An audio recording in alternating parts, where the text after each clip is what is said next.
Nagkalat ang mapanlinlang, kunwaring biktima. Ngiti sa harapan, patalim sa likuran. Matatamis na salita, may lihim na kasinungalingan. Malalalim na pangako, akala mo'y totoo. Ngunit sa bandang huli, ikaw ang durog at lito. Kilalanin mong mabuti ang papasukin sa puso't buhay.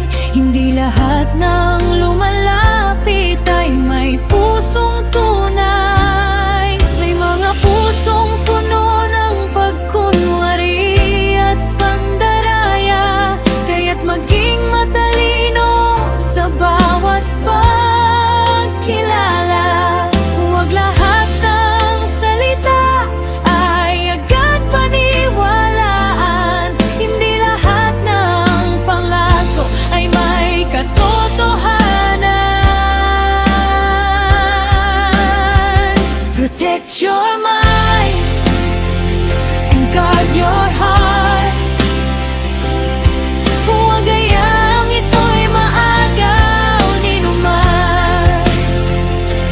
Pakinggan ang puso, gamitin ang isipan. Yan ang ilaw at gabay sa bawat desisyon. Protect your peace, huwag itong pabayaan at isantabi lamang. Piliin ang landas na may pag-ibig at katotohanan.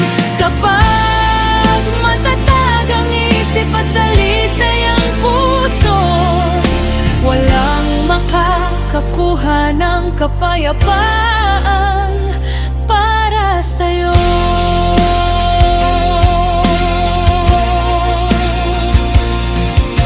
Piliin ang tahimik at payapang buhay. Hindi lahat ay dapat pagbigyan.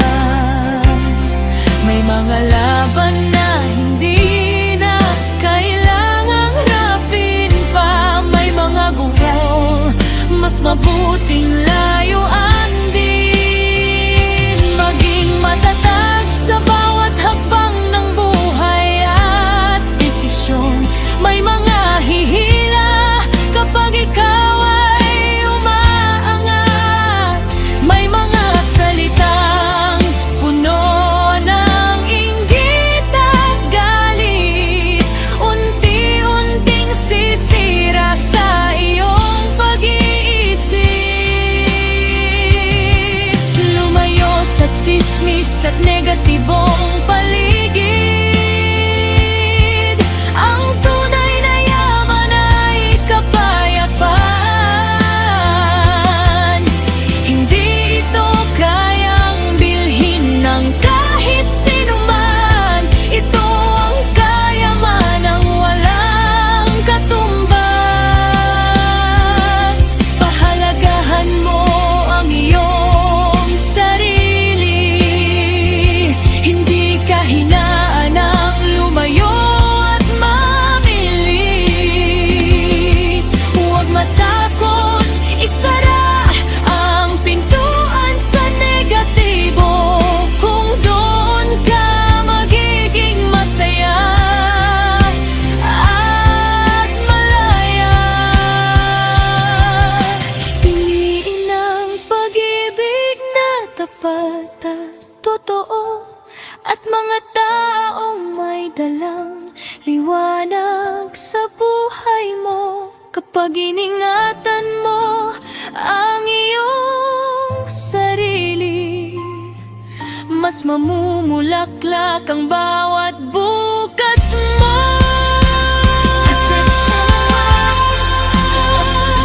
Guard your heart.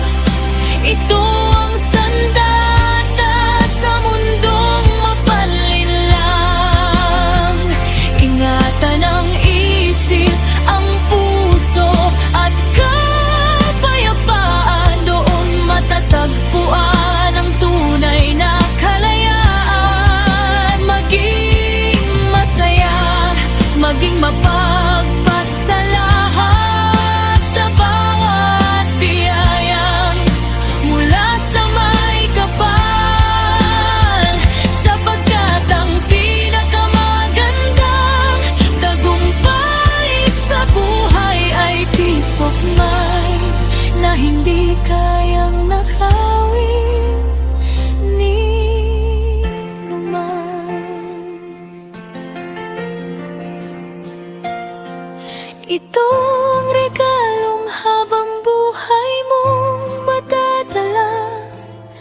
At habang buhay mong ipagpapasalamat, protect your mind, guard your heart, at piliin ang